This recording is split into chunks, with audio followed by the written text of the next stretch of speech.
आजकल जैतून का सीज़न है और अगर आपके पास थोड़ी तादाद में फल है तो इसका नमक का अचार बनाएं। तरीका आपको बताता हूँ।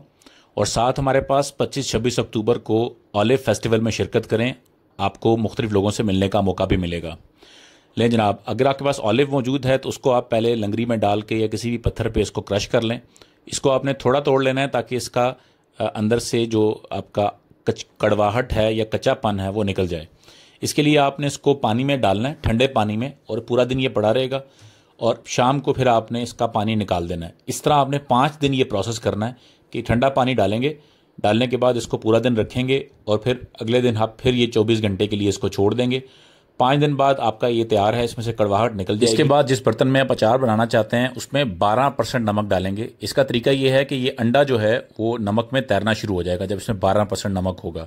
इसके अंदर आप अपने ऑलिव को डाल देंगे और ऑलिव को डालने के बाद इसमें आप लेमन के स्लाइस काट के डालेंगे और इसको 5 हफ्ते के लिए आप छोड़ देंगे। 5 हफ्ते बाद आपका नमक का अचार जैतून का तैयार है। एंजॉय करें।